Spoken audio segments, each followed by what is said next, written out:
우리가 다 하나,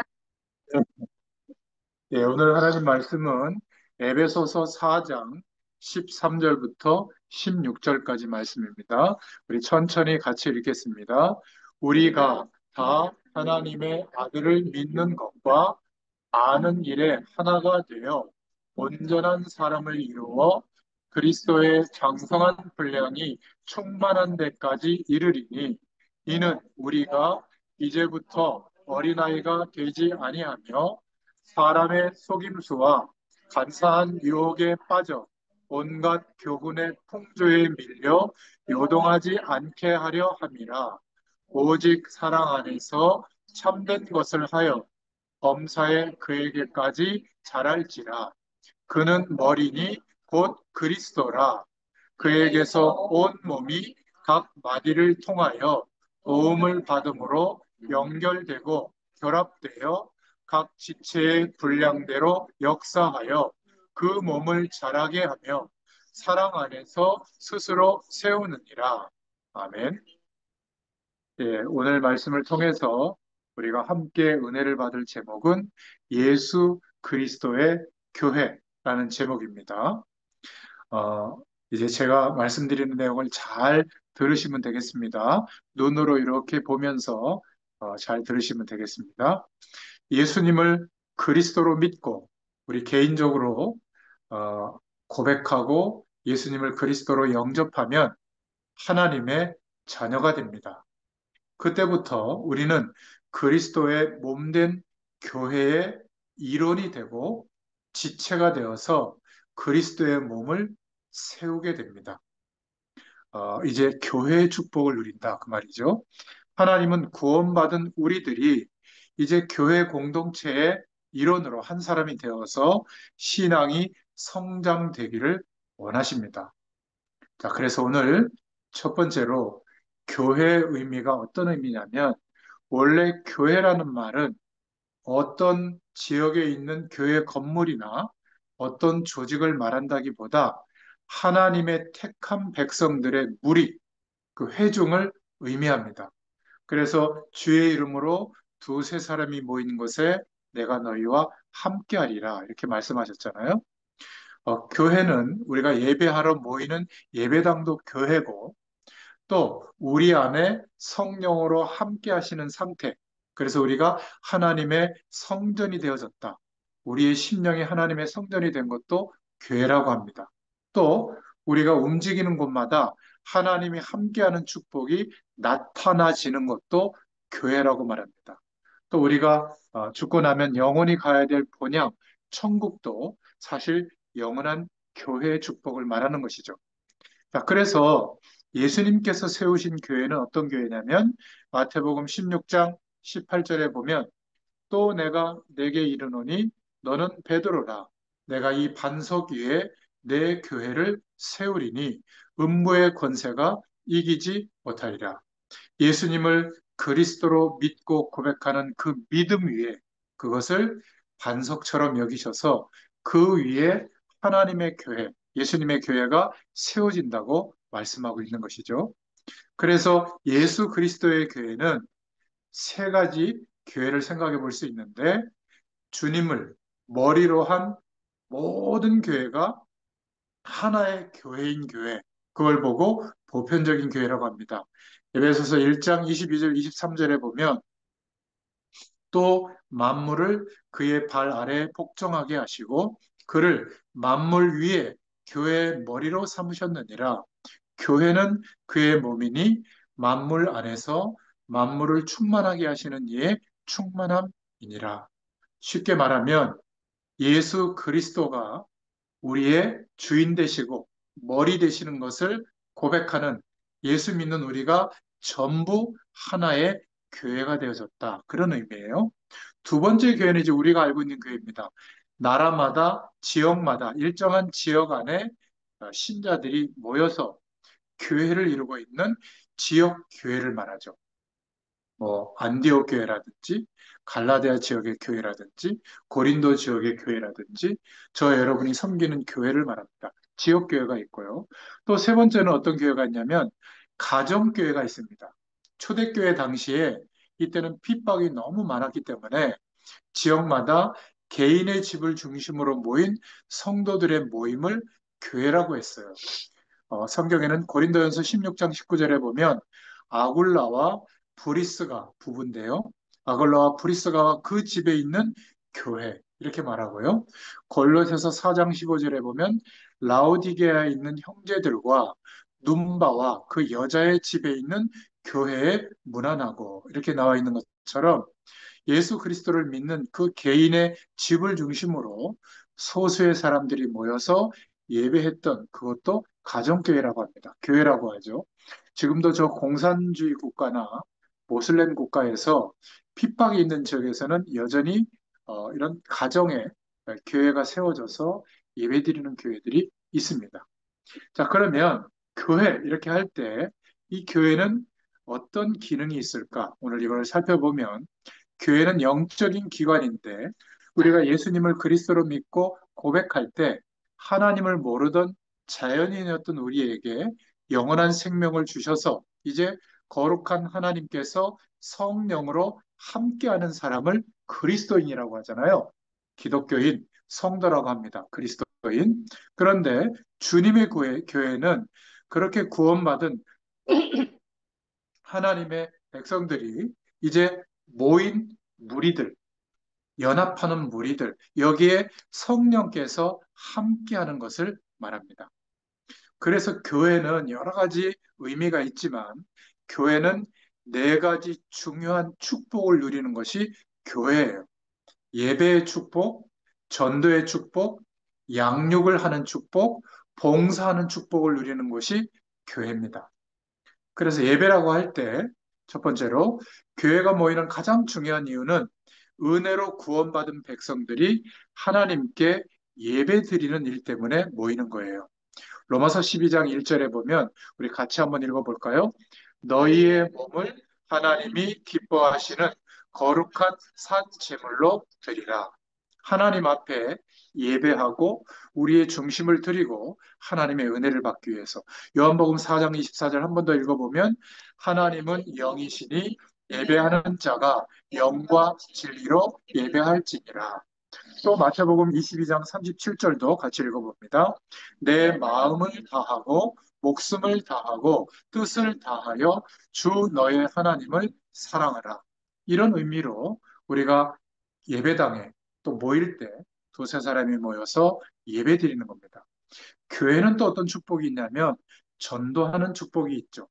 교회는 모여서 하나님께 예배드리고 세상에서 구원의 복음을 선포하는 전도의 기능과 사명을 다해야 될 줄로 믿습니다. 하나님의 인류를 구원하는 방법이 전도예요.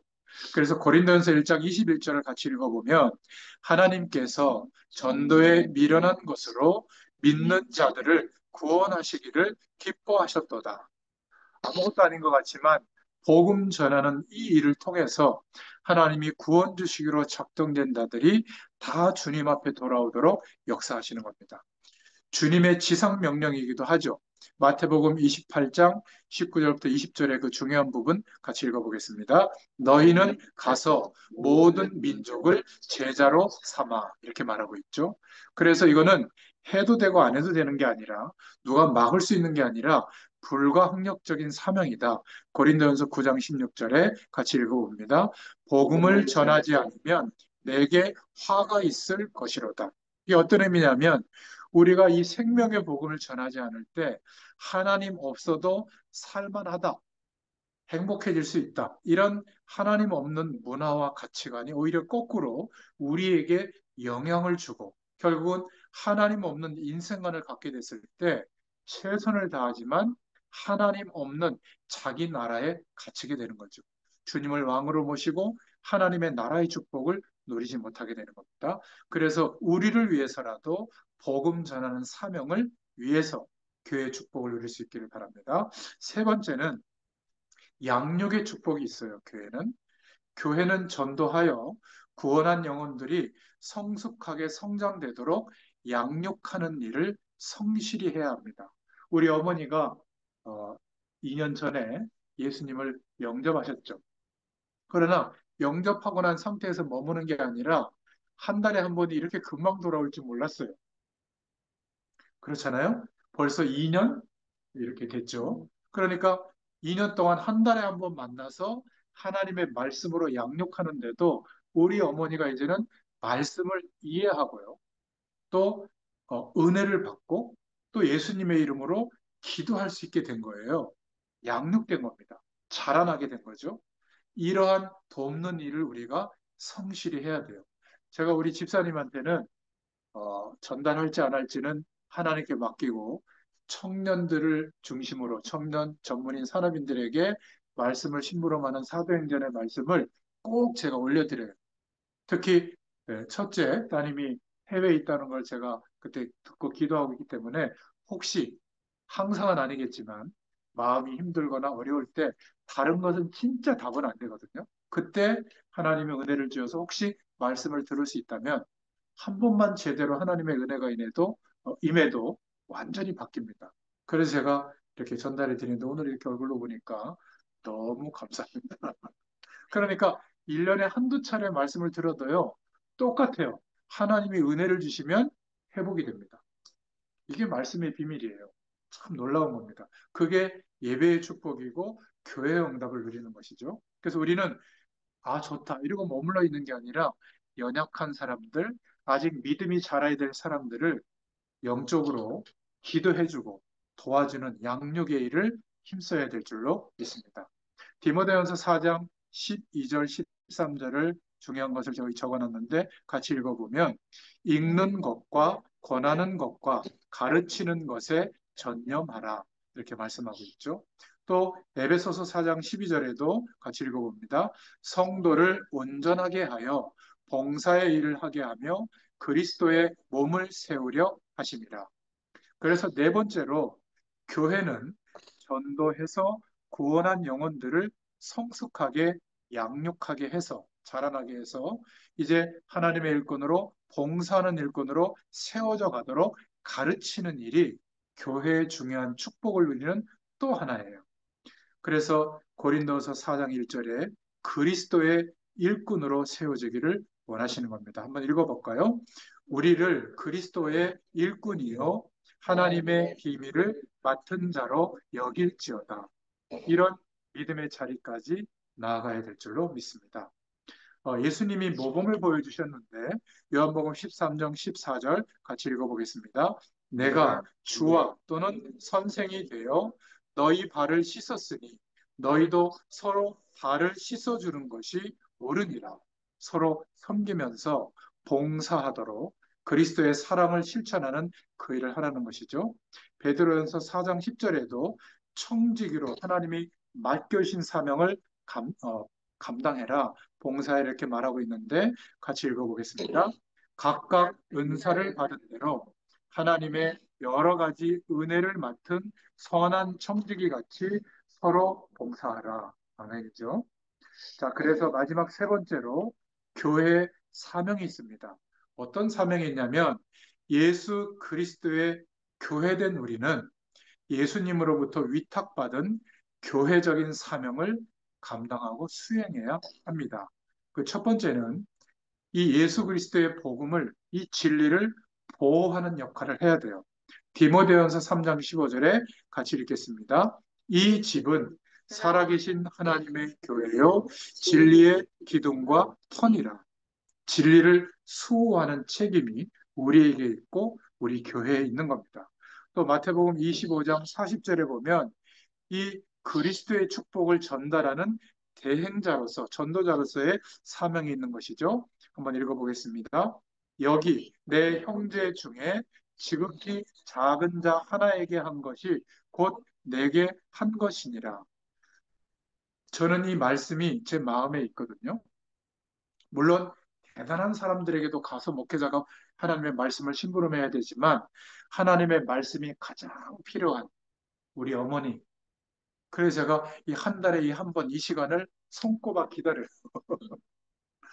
그래서 함께 이렇게 말씀을 전하고 가고 또 저도 이 말씀을 전했을 때 제게도 주신 말씀이거든요. 또 들어봅니다. 제가 움직일 때마다 한 번씩 들어보거든요. 얼마나 귀중한 말씀을 이 시간에 주시는지 몰라요. 저는 처음에 어머니를 위해서 준비를 했는데 이 가문과 가정의 후대들 때문에 허락하시는 말씀이라고 믿고 있거든요. 그래서 참 감사합니다. 교회 사명은 이것뿐만이 아니라 세계 복음화할 세계 선교의 축복이 있는 겁니다. 요한복음 20장 21절에 같이 읽어보겠습니다. 아버지께서 나를 보내신 것 같이 나도 너희를 보내노라. 하나님께서 이 땅에 그리스도 되어 주시도록 예수님을 보내신 것처럼 나도 이제 제자들 너희들을 땅 끝까지 보낸다. 그런 말씀이죠. 마가복음 16장 15절 말씀을 같이 읽겠습니다. 또 이르시되 너희는 온 천하에 다니며 만민에게 복음을 전파하라. 이 은혜가 우리에게 임한 줄로 믿습니다. 오늘 예수 그리스도의 교회의 축복이 우리에게 시작되어졌고, 이제 예수님을 그리스도로 믿는 두세 사람이 모인 이 시간에도 하나님의 교회의 축복이 임하고, 이제 모든 이제 하나님의 백성들이, 자녀들이 또 예배당에 주일날 가서 예배드리고, 말씀드린 대로 예배와 전도와 양육과 봉사의 축복을 누리는 것이 교회의 축복을 체험하는 겁니다. 이런 은혜가 우리 어머님에게 우리 모든 이 후대들과 가정마다 넘치시기를 예수님의 이름으로 축원합니다. 기도하겠습니다. 살아계신 하나님 참 감사합니다. 우리로 하여금 예수님이 머리 되시고 주인 되신 그리스도의 교회의 축복을 누릴 수 있도록 은혜를 베풀어 주셔서 감사합니다. 우리가 주일에 예배당에 모일 때마다 이 교회의 축복이 응답으로 누려지게 하시고 흩어져서 우리의 가정과 또 우리의 일터와 사명의 현장마다 두세 사람이 예수 이름으로 모일 때 현장에 하나님의 교회의 축복이 누려질 수 있도록 축복하여 주시옵소서. 특별히 우리 어머님을 기억해 주시고 영육간의 강건함으로 붙들어 주시며 마음과 생각이 하나님을 바라볼 때마다 생명의 능력으로 역사해 주시기를 소원합니다. 혼미케 하고 또 흔들리게 하고 또 헷갈리게 하는 모든 흑암 세력들은 예수 그리스도의 이름 앞에 완전히 무너지게 하시고 하나님이 허락하시는 은혜와 사랑과 기쁨과 감사가 넘치도록 축복하여 주시옵소서. 이 시간 함께 예배한 모든 우리 후대들과 또 함께하지 못했지만 또 말씀으로 또 기도로 함께하는 모든 가정마다 후대들마다 예수 그리스도의 복음을 가지고 승리하는 가정들로 후대들로 축복하여 주시옵소서. 이 가문을 통하여 땅 끝까지 이 복음이 증거되어지도록 하나님께서 작정하신 축복의 문들을 열어주시기를 소원합니다. 감사드리며 예수님의 이름으로 간절히 축복하옵고 기도하옵나이다. 아멘. 감사합니다. 감사합니다.